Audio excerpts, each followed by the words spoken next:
You know, there's always been magic attached to the forests of the old world. For most of us, Sherwood Forest still rings with the swish of Robin Hood's arrows and the clash of sword on sword. And in the Black Forest of Germany, witches still wait in gingerbread houses for children like Hansel and Gretel. And farther east, in the bleak Carpathian Mountains, the ruins of Castle Dracula rise, always prepared for the master's return. Europe isn't what it used to be.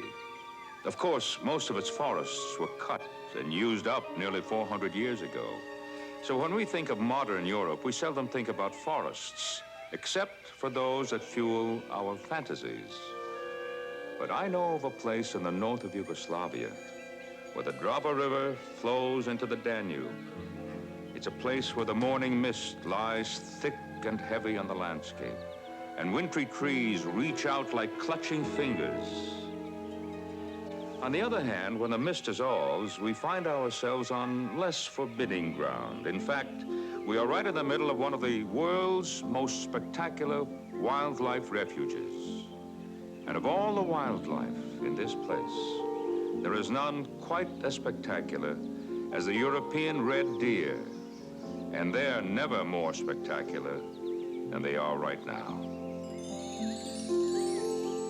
October's sunlight filters through the early morning mist. The enchanted forest lies suspended between the cold of night and the heat of day.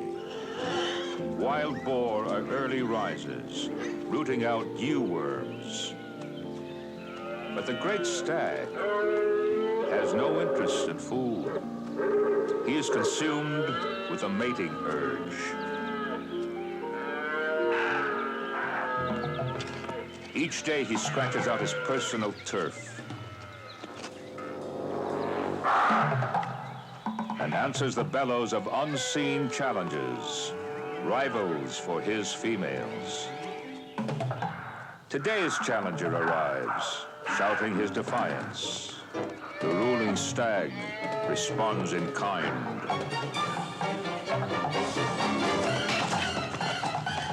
And so the annual rut goes on. This is nature's most awesome duel, its purest contest of strength and endurance. The stags are literally locked in combat.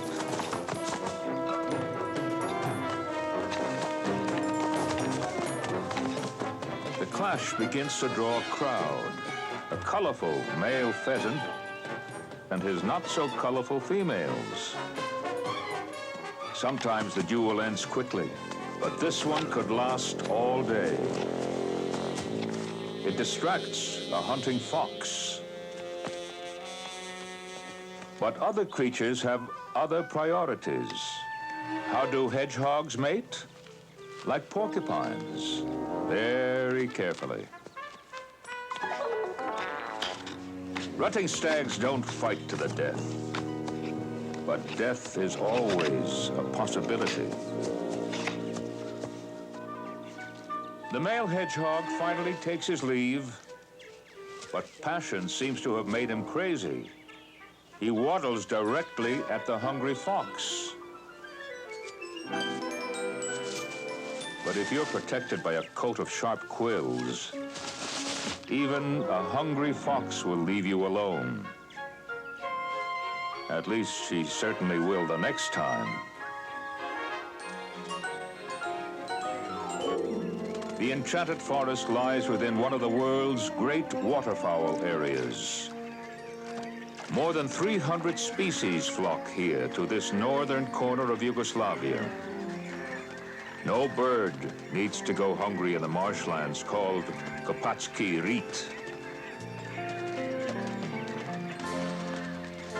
So far, this little egret can still get by, despite her broken wing. The fishing birds of Kopatski Rit have learned the advantages of working together. They swirl en masse just above the surface of the water, driving the fish into the shallows. The rest is as easy as bobbing for apples.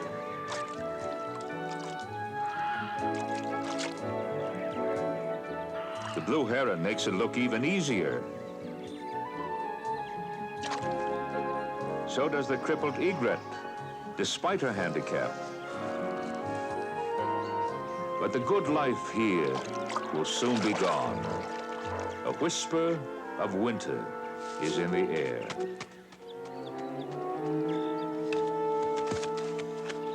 The stags are still locked in their epic struggle, 7 hours after the first clash of antlers. The right to mate is not easily won. Beyond the forest, the water birds are massing, and they're feeding up for their southern migration. Some will winter in the Persian Gulf, others as far away as Central Africa.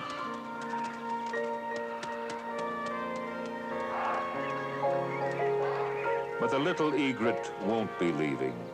She can't fly with her mate this fall. Only one stag can win, but occasionally both will lose. Their antlers tangle. They can't ever separate. They starve together.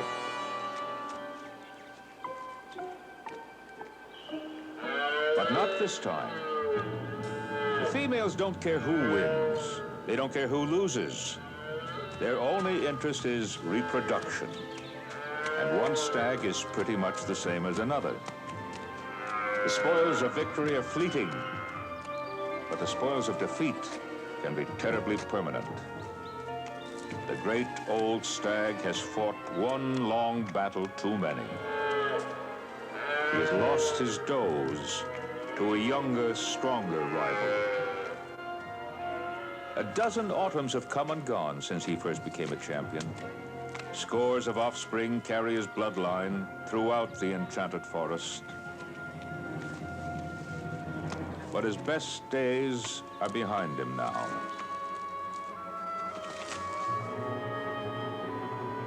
His proud old heart will carry him no farther.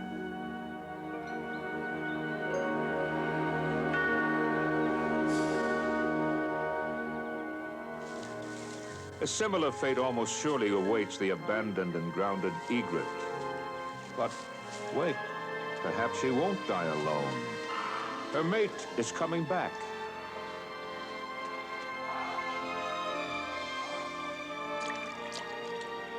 But their reunion may be short-lived. A great danger hovers in the gathering storm clouds.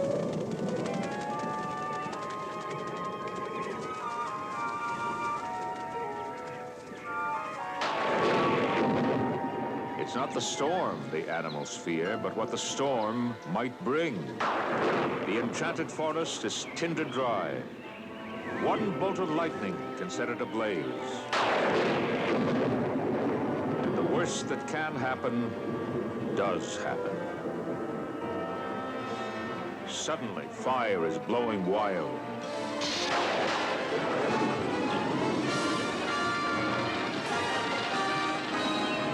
Some creatures try to run, others try to hide.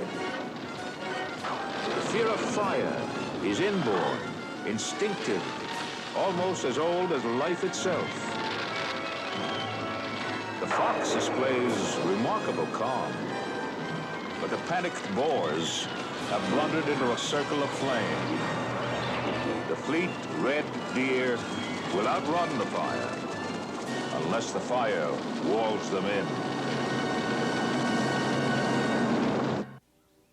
When we think of forest fires, we think of horrible disaster, of wildlife fleeing before a wall of flame. That is a true picture. But it's not the only true picture. Forest fires do take a heavy toll on wildlife, but massive destruction always leads to massive renewal. Fire clears the forest of deadfall and debris. It makes way for new growth.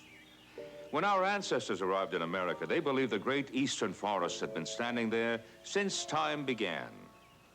In fact, great fires had swept them away about once every 100 years. Sometimes, of course, a natural wildfire goes completely out of control. There was one in Siberia in 1915 that raged for 50 days. more than 600,000 square miles were torched, and the smoke clouded an area roughly the size of Europe. We can control forest fires much better now. The water bomber especially has made a major difference. And sometimes we can even prevent them. But we can't stop the lightning and we can't start the rain. The enchanted forest is in serious danger, and so are all of its creatures. A lonesome eagle floats across the fire-reddened sky. The flames eat hungrily through a generation of underbrush and nature's own garbage dump on the forest floor. The deer are boxed in. And ironically, only the storm itself can offer salvation. The light rain sizzles on a board that didn't make it. But a light rain is too little rain. And for some creatures, it's much too late. Only a downpour can fight this fire. And finally, that downpour arrives. The fire sputters and dies.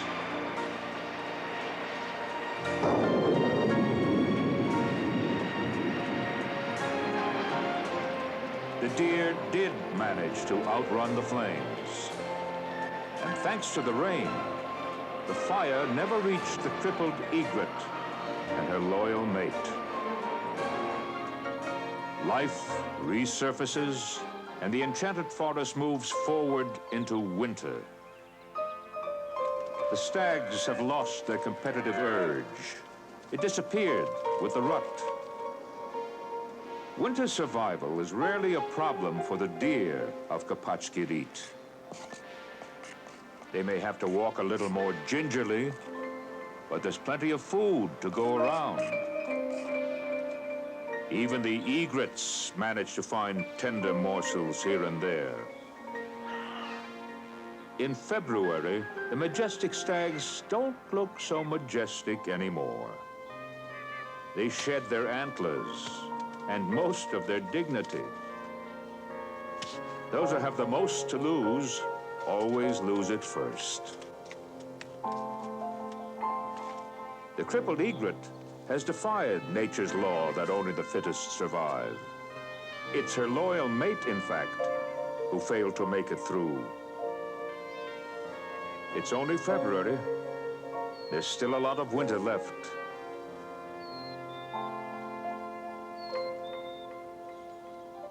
An ungainly stork distracts her from her lonely vigil. So does a minor squabble over food. The little egret shivers with cold and hunger, but she has not lost her will to survive. She still reacts to every threat. Fortunately, the fox has designs on some nice fat geese. They manage, however, to give him the slip. The survivor has survived yet another threat. And along the shore, where the ice is thin, she finds enough fish to keep her going. Now the barren trees have begun to bud, and the egret seems to sense an end to her loneliness.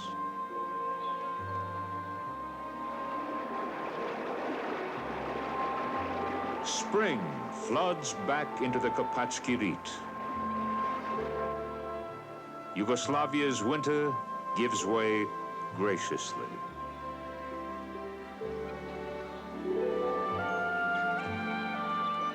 Waterfowl swarm back from the south, back to the one who couldn't leave.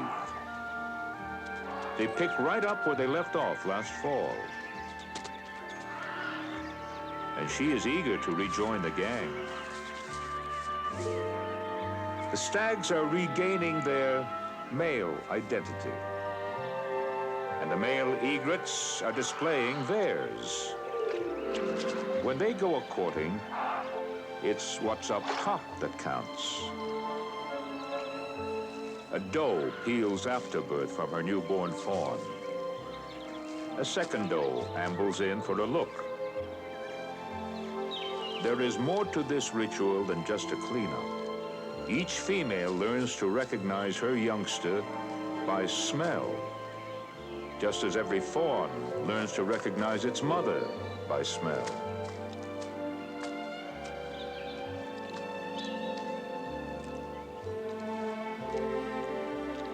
The wild boar sow builds her own birthing nest. Mother gets in a few more licks. When her newborn fawn is safely asleep, she'll treat herself to a nice breakfast. The crippled egret has found herself a new fella. They seem to be getting along just fine. So do the newborn and hungry little boars.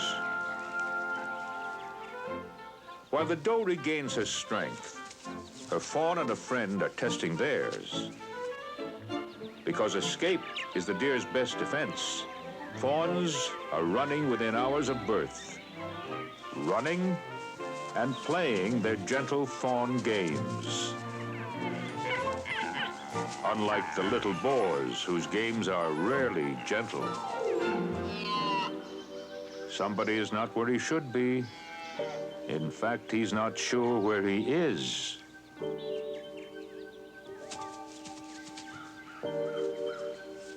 This crowd looks friendly. Mother should be around here somewhere. Oh, no, that's not her. When you're only a day or so old, it's hard to tell a stag from a doe. And if you try to nurse a young male, don't expect him to stand still for it. Mother's search is growing desperate. The fawn has got himself seriously lost. She knows he needs her milk, and soon. It's his only source of nourishment for weeks.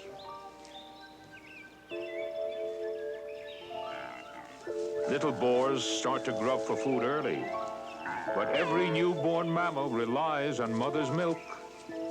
Without it, the very worst can happen. In the enchanted forest, starvation and sickness are the major predators. She sniffs the dead fawn, but it isn't hers. He is still alive, but he's still lost.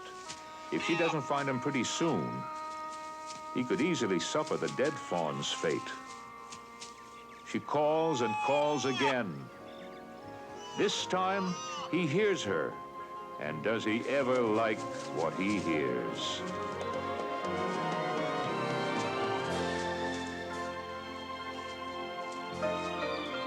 All is right with this world once again. And all is right in the egret's world, too.